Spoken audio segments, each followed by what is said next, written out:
دمون خدا عقیده ده چې جنت په الله راکوي مونږ د الله نه تمه ساتو خو پس دی پورا سټرګل او دی کوشش نه چې په قرآن باندې به سړی کوي دا خبره خو بالکل که چیرې همداسې جنت وي او په دې لباسي ایمان جنت وي بیا درته زه یوه خبره کوم بیا د قرآن دا آیات مبارکه دا چوټ دروغ ده دا آیات مبارکه بیا دروغ ده وَإِذَا قِيلَ لَهُمْ آمِنُوا كَمَا آمَنَ النَّاسِ کله به چې دې منافقانو مشرکانو ته وویلی شول چې تاسو ایمان راوړئ خو کما آمن الناس په شان دي دغه کسانو چې دا کوم تاسو نه مخکې ایمان راوړي صحابه کرام ته نه مراد دي دلته د الناس نه مراد صحابه دي معلومی کی دا چې صحابه څنګه ایمان راوړي هغه په قرآن باندې راوړي او صحیح ایمان دي صحابه کله کې ایمان یو نو الله ایمان راوړو سره یو شرط لګولو چې کما آمن الناس اسی کمزور ایمان بنوي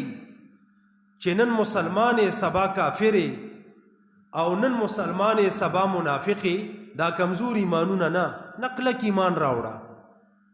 کله چې دا آیات مبارکه رالو کړه دغه مشرکانو ته پته ولګی دا د صحابه کرامو دی ایمان چې حقیقت کې راي خو ډیر اوچت خلک بهر حال که ایمان د صحابه غونتی نه وي تماونه کې د جنت سوال نه پیدا کیږي مړه به خو د الله دا دومره خدایي او دا دومره نظام دا منډې ترړې هلې ځلې دا ټول نظام چلول دا خو به اسی وجود خبره الله دا شرط لګولې ده دای پوله مونږ او تاسو ته تړلې ده چې ایمان به د صحابه غونتی وي چې د صحابه غونتی ایمان نه ویګا خانو د صحابه په ایمان کې کار صداسي صفت ته د صحابه په ایمان کې او دی هغه په ایمان کې صفت شته کنه دی هغه دی ایمان دا صفاتو چې هغه 24 غنټه زندگی په قرآن تیروله د قرآن نه هټ کر هغه زندگی نه د تیر کړي پس دی ایمان راوړو نه مخکې خو د کفر حالتو هر څنګه ټیم چې تیر شوی او تیر شوی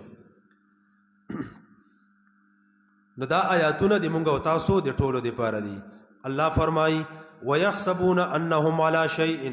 او ګمان کوي دوی چې یقینا دوی په سیس باندې دي فائدہ من سیس باندې د جنت تمای کولا